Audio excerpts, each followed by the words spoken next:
Hello everyone, welcome back to the channel and we are here once again with the result booster series for class 10 students। और आज एक बार फिर से हम लोग बात करेंगे मेटल्स और नॉन मेटल्स की।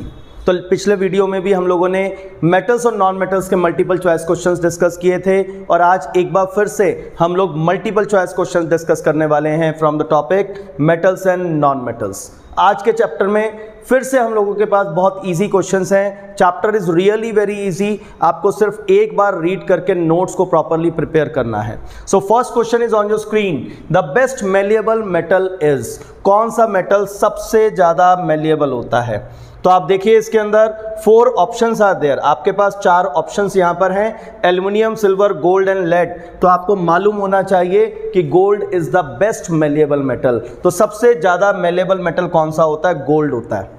ठीक है, तो यही प्रॉपर्टी गोल्ड की जो होती है, ये इसकी वजह से हम इसको मोल्ड कर सकते हैं इनटू एनी शेप।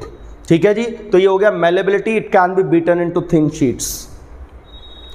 अब इसके बाद next question, which of the following is not a property of non metals. ये जो वर्ड होता है ना, ये बड़ा इंपॉर्टेंट होता है। Which of the following is not a property of non metals, इनमें से कौन नॉन मेटल की प्रॉपर्टी नहीं है। तो आप लोग देखें इसके अंदर options, they are neither malleable not ductile, ये तो नॉन मेटल की प्रॉपर्टी है क्योंकि नॉन मेटल ना तो मेलेबल होते हैं ना डक्टाइल होते हैं। दे आर ब्रिटल, जी नॉन मेटल्स ब्रिटल भी होते हैं, ठीक है, हैमरिंग करने पे टूट जाते हैं। दे आर सोनरस, ये मेटल्स की प्रॉपर्टी है, ये नॉन मेटल की प्रॉपर्टी नहीं है। So this is my answer, they are sonorous, ये मेटल्स की प्रॉपर्टी है, this is not a property of non metals. तो मेरा करेक्ट ऑप्शन है C. They are poor conductor of heat and electricity except graphite, तो ये भी एक नॉन मेटल की प्रॉपर्टी है। ठीक है, चलिए, beakers A B C contains zinc sulphate, silver nitrate and iron sulphate solutions respectively. तो आप देखिए हमारे पास 3 बीकर हैं। पहले बीकर के अंदर हमारे पास है जिंक सल्फेट, दूसरे बीकर के अंदर हमारे पास है सिल्वर नाइट्रेट, तीसरे बीकर में हमारे पास है आयरन सेकेंड सल्फेट यानी कि फेरस सल्फेट यानी कि FeSO4। तो ये आपके पास 3 ऑप्शन आ गए, बीकर ए बी सी। चलिए इनके नाम भी दे देते हैं, this is beaker A, this is B and this is beaker C. चलिए अब क्या कहते हैं वो, copper pieces are added to each beaker, तीनों में हमने कॉपर के पीसेस डाल दिए। Blue colour will appear in the case of, चलो अब आप देखो कि कॉपर के पीसेस आपने तीनों में डाल दिए। रिएक्टिविटी सीरीज मेटल्स की जरूर याद करें, बहुत सारे क्वेश्चंस में आपको हेल्प मिलेगी। तो आप देखिए कॉपर जो है वो जिंक से लेस रिएक्टिव है, डिस्प्लेस नहीं कर सकता जिंक को सॉल्ट सोल्यूशन से, इसका मतलब नो रिएक्शन विल अकर। यहां पे कॉपर सिल्वर से ज्यादा रिएक्टिव है, सिल्वर इज लेस रिएक्टिव, तो कॉपर सिल्वर को डिस्प्लेस कर सकता है। तो Cu2+ will come into the solution, copper nitrate बन जाएगा। Cu2+ जैसे ही सॉल्यूशन में आएंगे सिल्वर डिपॉजिट हो जाएगा और जैसे ही Cu2+ सॉल्यूशन में गए ब्लू कलर आ जाएगा। जितने भी कॉपर सेकंड आयंस के सॉल्यूशन होते हैं, Cu2+ जिन सॉल्यूशंस में होता है उनका कलर ब्लू होता है। और यहाँ पे कॉपर आयरन से लेस रिएक्टिव है, तो यहाँ भी डिस्प्लेसमेंट रिएक्शन नहीं मिलेगा, तो डिस्प्लेसमेंट रिएक्शन सिर्फ और सिर्फ बी में मिलेगा। तो आप देखिए, तो बीकर बी की बात अगर हम लोग करें तो बीकर बी के अंदर ब्लू कलर विल अपीयर, जहां कॉपर का सॉल्ट बनेगा वहां पे ब्लू कलर अपीयर होना है, समझ गए। तो कॉपर जो है वो सिर्फ सिल्वर नाइट्रेट में से सिल्वर को डिस्प्लेस कर सकता है, तो इसका मतलब कॉपर नाइट्रेट बन जाएगा और कॉपर नाइट्रेट का जो सोल्यूशन हमारे पास बनेगा that is blue in colour. जितने भी क्यूप्रिक सॉल्ट्स होते हैं जिनमें Cu2+ होता है वो सारे के सारे ब्लू कलर के सोल्यूशन होते हैं। ठीक है, चलिए नेक्स्ट क्वेश्चन, बड़ा अच्छा क्वेश्चन, बहुत ही लाजवाब। On the basis of sequence of the given reactions identify the most and least reactive elements. आप देखो ये सब एलिमेंट्स हैं, ठीक है, XYZ में सारे ऑप्शंस हमें यहाँ पे दिखाई दे रहे हैं। हमें यहाँ पर बात करनी है कि कौन सा मेटल सबसे ज़्यादा रिएक्टिव और कौन सा सबसे कम रिएक्टिव है। तो आप लोग देखिए इसके अंदर हमारे पास यहाँ पर X ने Y को डिस्प्लेस कर दिया, X ने Y को डिस्प्लेस कर दिया, तो मुझे ऐसा लगता है X is more reactive than Y। ठीक है, X ने Y को डिस्प्लेस किया, A के साथ कंपाउंड बना लिया।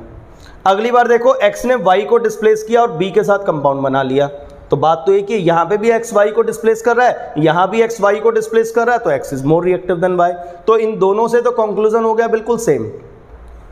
तीसरा रिएक्शन देखते हैं, Z ने X को डिस्प्लेस कर दिया और A के साथ कंपाउंड बना लिया। Z ने X को डिस्प्लेस किया, इसका मतलब Z is more reactive than X। Z जो है वो X से ज्यादा रिएक्टिव है। तो मोस्ट रिएक्टिव एलिमेंट कौन सा है? Z। और लीस्ट रिएक्टिव एलिमेंट कौन सा है? Y। तो हमसे यही पूछा था most and least reactive elements कौन से हैं। तो देखिए Z और उसके बाद लीस्ट रिएक्टिव क्या है? Y। तो मेरा ऑप्शन जो है वो D पार्ट है यहां पर, Z and Y।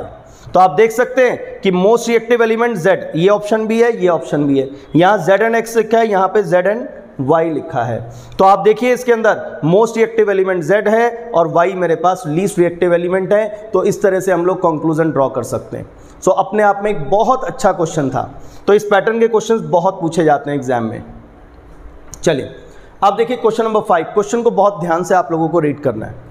A student puts one big iron nail each in 4 test tubes containing solutions of zinc sulfate, aluminium sulfate, copper sulfate and iron sulfate। हमारे पास 4 टेस्ट ट्यूब्स हैं। चारों test tubes में हमने क्या किया, एक स्टूडेंट ने big iron nail डाल दिया, आयरन नेल डाल दिया Fe। चलिए अब वो कहते हैं reddish brown coating was observed only on the surface of iron nail which was put in the solution of. तो आप देखिए आपने आयरन सल्फेट को किस, इनमें से कौन से सोल्यूशन के केस में हमें रेडिश ब्राउन कोटिंग मिलेगी आयरन नेल के ऊपर। पहली तो बात कंक्लूजन ही समझ में आता है कि रेडिश ब्राउन कोटिंग सिर्फ कॉपर की होती है। अब आप देखिए आयरन है तो आयरन अपने से कम रिएक्टिव मेटल को डिस्प्लेस कर सकता है। तो आयरन से कम रिएक्टिव इसमें कॉपर है, देखो तो कॉपर को डिस्प्लेस कर सकता है। और पहली तो बात ये जो इन्होंने हिंट दे दिया ना रेडिश ब्राउन कोटिंग, तो this is an only case of copper sulphate, क्योंकि कॉपर का ही डिपोजिशन हुआ है और कहीं भी कॉपर का डिपोजिशन किसी भी सोल्यूशन में नहीं होता।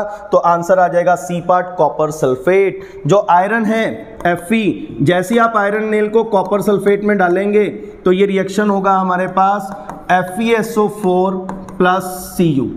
आयरन नेल कॉपर को डिस्प्लेस करेगा, धीरे धीरे कॉपर सल्फेट का ब्लू कलर डिस्चार्ज होता जाएगा और ग्रीनिश कलर आता जाएगा फेरस सल्फेट का। Ferrous sulphate is green in colour और उस आयरन नेल के ऊपर मेटेलिक कॉपर डिपॉजिट होगा which is a reddish brown coating. तो ये एक रेडिश ब्राउन कोटिंग होती है। तो चारों सॉल्यूशंस में से सिर्फ कॉपर सल्फेट का सॉल्यूशन ऐसा है जिसके केस में आयरन नेल के ऊपर हमें रेडिश ब्राउन कोटिंग मिलेगी। तो बहुत ईजी सवाल है अगर आपको कॉन्सेप्ट क्लियर है तो। Which of the following is not a characteristic of metal? तो आप देखिए नेगेटिव क्वेश्चंस बहुत पूछे जाते हैं यहाँ पर। तो आप देखिए पूछते हैं which of the following is not a characteristic of metal? इनमें से कौन सी मेटल की प्रॉपर्टी नहीं है। चलिए ऑप्शंस देखते हैं। मैलिएबल, ये तो मेटल की प्रॉपर्टी है, metals are malleable. Electropositive nature, electropositive nature का मतलब होता है जब कोई एलिमेंट इलेक्ट्रॉन लूज करके पॉजिटिव आयन बनाता है। सारे ही मेटल्स इलेक्ट्रॉन लूज करके पॉजिटिव आयन बनाते हैं, तो metals are electropositive in nature, तो ये भी ठीक है। डक्टाइल, मेटल्स आर डक्टाइल, ये भी ठीक है। चौथा ऑप्शन है नन ऑफ दीज। तो आप देखो ऑप्शन बड़ा कंफ्यूजिंग है। अगर वो कहते हैं which of the following is a characteristic of metal, तो मेरा आंसर होता ऑल ऑफ दीज, लेकिन यहां तो लिखा नन ऑफ दीज। उन्होंने भी तो पूछा है नॉट अ कैरेक्टरिस्टिक, तो इनमें से ये तो सारी कैरेक्टरिस्टिक्स हैं, तो नॉट अ कैरेक्टरिस्टिक के लिए नन ऑफ दीज, इनमें से कोई भी ऐसी कैरेक्टरिस्टिक नहीं जो मेटल की कैरेक्टरिस्टिक ना हो। तो बहुत अच्छे वे में क्वेश्चन पूछा है। तो which of the following is not a characteristic of metal, तो ऐसा कोई भी आंसर मुझे नहीं मिला इनमें से जो मेटल की कैरेक्टरिस्टिक ना हो। तो that's why my answer is none of these, क्योंकि ये तीनों ही प्रॉपर्टीज मेटल की होती हैं। मैलेबिलिटी का मतलब क्या होता है, it can be beaten into thin sheets. Electropositive का मतलब it can lose electron to form positive ion, और डक्टाइल का मतलब होता है it can be drawn into thin wires. ठीक है, इसको स्ट्रेच करके आप वायर्स बना सकते हैं। चलिए, the only metal that is liquid at room temperature, very easy. सबको मालूम है कि कौन सा मेटल लिक्विड होता है रूम टेम्परेचर पे, आंसर है मरकरी। तो मरकरी ही हमारे पास एक अकेला लिक्विड मेटल है, और अकेला लिक्विड नॉन मेटल पूछ लेते तो bromine. Bromine is the only liquid non metal. तो ये सब एक्सेप्शनल केसेस याद होने चाहिए। मैंने पिछले वीडियो में भी बताया था कि एक्सेप्शनल केसेस तो छोड़ना मत, क्योंकि एक्सेप्शनल केसेस में तो क्वेश्चन आने ही आने हैं। चलिए let's move on further. The noble gases having a duplet in its outermost shell is, यहाँ पे गैस लिखना चाहिए क्योंकि एक ही गैस होगी। देखिए ड्यूप्लेट, जिसकी वैलेंस शेल में 8 इलेक्ट्रॉन होते हैं उसका ऑक्टेट कंप्लीट होता है, और जिसकी वैलेंस शेल में 2 इलेक्ट्रॉन होते हैं उसका ड्यूप्लेट होता है। तो शायद आपको पता होगा जितनी भी नोबल गैसेज हैं जो ग्रुप 18 में लाई करती हैं पीरियोडिक टेबल के अंदर, उनकी वैलेंस शेल में 8 इलेक्ट्रॉन कंप्लीट होते हैं, तो उनका ऑक्टेट कंप्लीट होता है। सिर्फ एक हीलियम ऐसा केस है, क्योंकि हीलियम का एटॉमिक नंबर ही 2 होता है, उसका इलेक्ट्रॉनिक कॉन्फ़िगरेशन ही 2 होता है और फर्स्ट शेल में आते ही 2 इलेक्ट्रॉन है, तो ड्यूप्लेट कंप्लीट होता है only in case of helium. So it should be my option, एक ऑप्शन होना चाहिए हीलियम, बिकॉज नियॉन और आर्गन के केस में वैलेंस शेल में 8 इलेक्ट्रॉन होते हैं। नियॉन और आर्गन के केस में 8 इलेक्ट्रॉन्स होते हैं वैलेंस शेल में, तो उनका ऑक्टेट कंप्लीट होता है। हीलियम के केस में ड्यूप्लेट कंप्लीट होता है। ठीक है, चलिए let's move on to the next question. After gaining 1 electron the number of protons in chlorine atom are.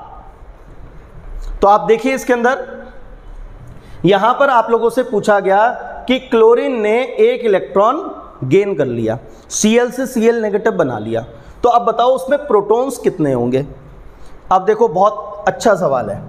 Chlorine ने 1 इलेक्ट्रॉन गेन करके Cl नेगेटिव बना लिया। अब क्लोरीन की बात करता हूं, इसमें इलेक्ट्रॉन कितने, प्रोटॉन कितने। इलेक्ट्रॉन होंगे 17 और प्रोटॉन भी होंगे 17, बिकॉज इसका एटॉमिक नंबर होता है 17। अब इसने क्या किया, 1 इलेक्ट्रॉन गेन कर लिया, तो इलेक्ट्रॉन कितने हो गए 18, और प्रोटॉन तो न्यूक्लियस के अंदर होते हैं। आप तो इलेक्ट्रॉन जोड़ रहे हैं वैलेंस शेल के अंदर, न्यूक्लियस को तो आपने टच ही नहीं किया, तो इसका मतलब प्रोटॉन मेरे पास 17 ही रह जाएंगे। तो आप देखिए यहां पे उन्होंने पूछा after gaining 1 electron the number of protons in chlorine atom are. 2 question बनते हैं, नंबर ऑफ इलेक्ट्रॉन्स भी पूछ सकते हैं और नंबर ऑफ प्रोटॉन्स भी पूछ सकते हैं। अच्छा सवाल तो यही है, प्रोटॉन नहीं बदलते, इलेक्ट्रॉन्स बदलते हैं सिर्फ, तो प्रोटॉन्स कितने हो जाएंगे 17। Number of protons will not change. और इसका मतलब आप लोगों को 1 से लेकर 20 तक एटॉमिक नंबर्स भी याद होने चाहिए। बहुत ही हेल्पफुल होता है जब 1 से लेकर 20 तक एटॉमिक नंबर्स हमें याद होते हैं। आप लोगों ने क्लास 9th में इलेक्ट्रॉनिक कॉन्फ़िगरेशन भी बोर्स मॉडल के अकॉर्डिंग सीखा होगा, तो 1 से 20 तक एलिमेंट्स ही आप लोगों को सिखाए जाते हैं नॉर्मली। तो 1 से 20 तक सारे एलिमेंट्स के एटॉमिक नंबर्स आप सबसे पहले याद करें। चलिए, the cation present in magnesium chloride is, बहुत ईजी सवाल। तो आप देखिए, आप जानते हैं कि मैग्नीशियम का इलेक्ट्रॉनिक कॉन्फ़िगरेशन होता है 282, और कोई भी एलिमेंट रिएक्ट क्यों करता है, वो अपनी वैलेंस शेल में ऑक्टेट पूरा करना चाहता है, तो ये क्या करेगा, ये 2 इलेक्ट्रॉन लूज करके Mg2+ बना लेगा। तो ये जो Mg2+ बनाएगा इसका इलेक्ट्रॉनिक कॉन्फ़िगरेशन हो जाएगा 28। तो मैग्नीशियम क्लोराइड के अंदर क्या बनाता है Mg2+। ये Mg2+ 2 क्लोराइड आयंस के साथ रिएक्ट करेगा 2 Cl नेगेटिव के साथ। तो what is the cation present here, cation present is Mg2+। Cation होता है पॉजिटिवली चार्ज्ड आयन। कैटायन क्या होता है, पॉजिटिवली चार्ज्ड आयन, और एनायन क्या होता है, negatively charged ion. So cation is positively charged, तो ये नेगेटिव वाले ऑप्शन तो हो ही नहीं सकते। पॉजिटिव में आपको बस ये डिसाइड करना था Mg2+ है या Mg+ है। तो जिसको पता है कि ये ग्रुप 2 को बिलोंग करता है, इसका वैलेंस शेल इलेक्ट्रॉनिक कॉन्फ़िगरेशन 282 है, तो 2 इलेक्ट्रॉन लूज करके ये कैटायन बनाएगा, तो वो Mg2+ को टिक करके आएगा। ठीक है, चलिए let's move on to the next question. Ionic compounds have, ionic compounds में आयंस होते हैं, आयंस के बीच में फोर्स ऑफ अट्रैक्शन बहुत स्ट्रांग होती है, उसको या तो इलेक्ट्रोस्टैटिक फोर्स ऑफ अट्रैक्शन कहते हैं। जो आयंस के बीच में चार्जेस के बीच में फोर्स लगती है उसको या तो इलेक्ट्रोस्टैटिक फोर्स ऑफ अट्रैक्शन कहते हैं या फिर कूलम्बिक फोर्स ऑफ अट्रैक्शन कहते हैं, विच इज वेरी स्ट्रांग। तो सभी कंपाउंड्स में आयनिक कंपाउंड्स का मेल्टिंग पॉइंट और बॉइलिंग पॉइंट दोनों बहुत हाई होते हैं। Why, because of strong inter ionic forces. Ions के बीच में जो इलेक्ट्रोस्टैटिक फोर्स ऑफ अट्रैक्शन है वो बहुत स्ट्रांग होती है। तो आयनिक compounds have high melting point, बात बिल्कुल सही है। Ionic compounds have high boiling point, बात ये भी सही है। बोथ ए एंड बी मेरे पास ऑप्शन है, इसका मतलब मेरा आंसर सी है। ऐसा ना हो आयनिक compounds have high melting point बस देखा और हमने टिक कर दिया, ऐसा नहीं होना चाहिए। ऑप्शन सारे एक बार रीड करने, then you will get the final answer, उसके बाद आप OMR शीट के ऊपर फिल करेंगे। तो बहुत ही प्रिकॉशन चाहिए MCQs को और असर्शन रीजंस को अटेम्प्ट करते हुए, बिकॉज चेंज करने का ऑप्शन एक बार मार्क करने के बाद नहीं मिलेगा आपको। चलिए let's move on further. Ionic compounds are good conductors of electricity, ये भी आयनिक कंपाउंड्स की प्रॉपर्टी होती है। आयनिक कंपाउंड्स सॉलिड स्टेट में इलेक्ट्रिसिटी कंडक्ट नहीं करते। आयनिक कंपाउंड सॉलिड स्टेट में इलेक्ट्रिसिटी कंडक्ट नहीं करते। क्यों नहीं करते? Ions are not free to move, ions move नहीं कर सकते। लेकिन जब आप उसको मेल्ट कर देते हैं तो ions can move, they can conduct electricity in molten state. और आयनिक कंपाउंड्स को अगर आप पानी में डिसॉल्व करके एक्वस सॉल्यूशन बना देते हैं तो भी वो इलेक्ट्रिसिटी कंडक्ट करेंगे। तो आयनिक कंपाउंड्स के बारे में आपको बता दें कि ionic compounds do not conduct electricity in solid state because ions are not free to move, they conduct electricity only in molten state और इन एक्वस सॉल्यूशन स्टेट। तो अगर वो मोल्टन स्टेट में है या उनका एक्वस सॉल्यूशन बना हुआ है तो ions can move, they can conduct electricity. तो आप यहां पर देखिए ionic compounds are good conductor of electricity in solid state, गलत answer. In molten state, this is the correct answer. Both A and B हो नहीं सकता, तो सिर्फ मोल्टन स्टेट के अंदर। हाँ, अगर एक्वस सॉल्यूशन भी होता तो फिर उस केस में मोल्टन स्टेट और एक्वस सॉल्यूशन दोनों को टिक करके आना होता। ठीक है, तो आप देखिए बहुत ही इंपॉर्टेंट क्वेश्चंस थे। जितने इंपॉर्टेंट क्वेश्चंस इस चैप्टर में बन सकते हैं वो हमने 2 वीडियोस के अंदर कवर अप किए हैं। इससे पहले भी वीडियो हमने मल्टीपल चॉइस क्वेश्चंस का दिया था और आज फिर हमने मल्टीपल चॉइस क्वेश्चंस डिस्कस किए। So it was a easy article, बहुत इजी चैप्टर था। So here we come to the end of this session, और नेक्स्ट सेशन के अंदर, नेक्स्ट वीडियो के अंदर कल हम आपको मिलेंगे and we will be discussing about assertion and reason questions for the chapter metals and non metals. That's all for the day. Thank you everyone.